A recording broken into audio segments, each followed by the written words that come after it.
এবার নির্বাচনে মানুষ ঘর থেকে বেরিয়ে এসে মুক্তভাবে ভোট দিবে বলে আশাবাদ ব্যক্ত করেছেন বিএনপির ভারপ্রাপ্ত চেয়ারম্যান তারেক রহমান।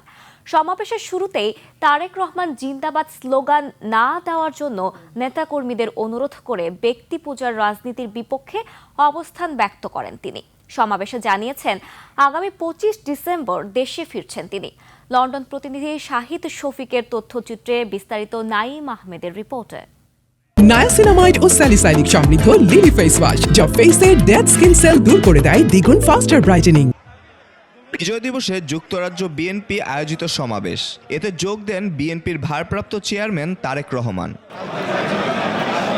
প্রায় এক যুগেরও বেশি সময় পর দেশে ফেরার ঘোষণা দিয়ে প্রবাসীদের প্রতি কৃতজ্ঞতাও জানান তিনি। এ সময় তিনি তারেক রহমান জিন্দাবাদ স্লোগান দিতেও বারণ করেন। এই যে স্লোগান দাও তারেক ভাই জিন্দাবাদ, আই ডোন্ট লাইক ইট। পাশাপাশি তিনি বলেন 5 আগস্ট গণ অভ্যুত্থানের সফলতা কোনো রাজনৈতিক দলের নয়, প্রতিটি সাধারণ মানুষের। তবে ষড়যন্ত্র এখনো চলমান রয়েছে বলে মন্তব্য করেন তিনি।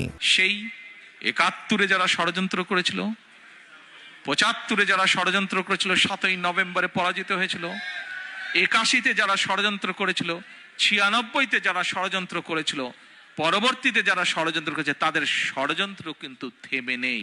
আগামী নির্বাচনে মানুষ ঘর থেকে বেরিয়ে ভোটাধিকার প্রয়োগ করবে বলে আশাবাদ প্রকাশ করেন তারেক রহমান। 2 মাস পরে দেশে একটি নির্বাচন, বহুল প্রত্যাশিত একটি নির্বাচন, যে নির্বাচনে মানুষ নিজে ঘর থেকে বেরিয়ে নিরাপদে যাবে, স্বাচ্ছন্দ্যে ভোট দিবে।